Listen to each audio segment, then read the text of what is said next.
Lobbying is defined as any action attempting to directly or indirectly influence the policy-making process in favor of a particular interest group. In 2017, there were over 25,000 lobbyists working in the European quarter.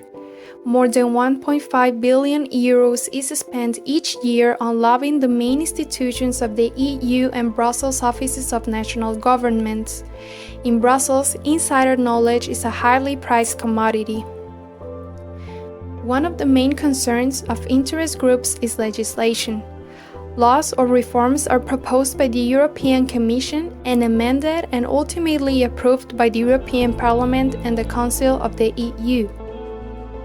These three-way talks on draft laws have often been criticized for their lack of transparency. Corporate capture takes place when institutions that were set up to act in the public interest prioritize the interests of powerful industries. Almost every industry imaginable has a lobby office in Brussels, but especially if a lobby is part of one of the advisory groups which provide the Commission with topical expertise on new policies, it can get involved in the lawmaking process before members of the European Parliament or citizens have even seen a first draft. An early intervention reduces the risk of the public or the media becoming all too aware of the influence they have since the genesis of a policy.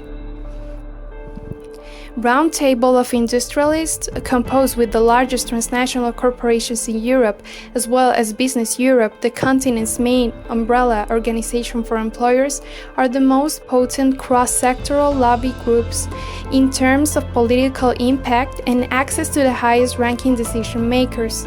Both have been central drivers of the EU's austerity agenda and neoliberal reform mantra.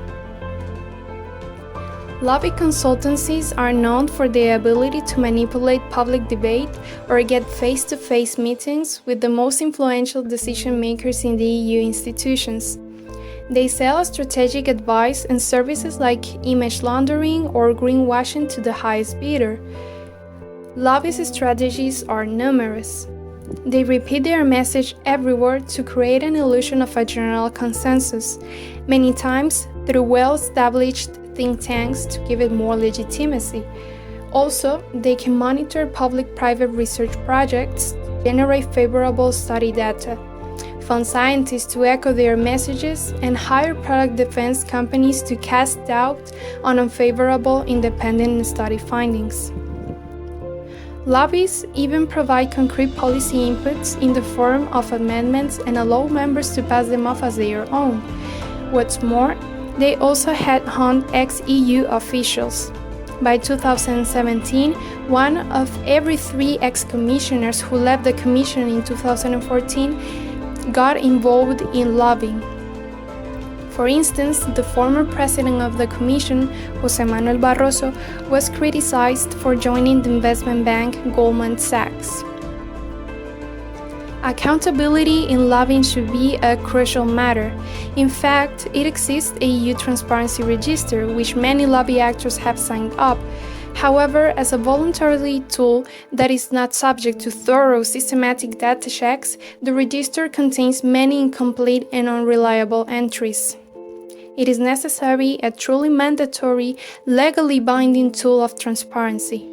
Despite much pressure from civil society, the Commission seems content with tweaks.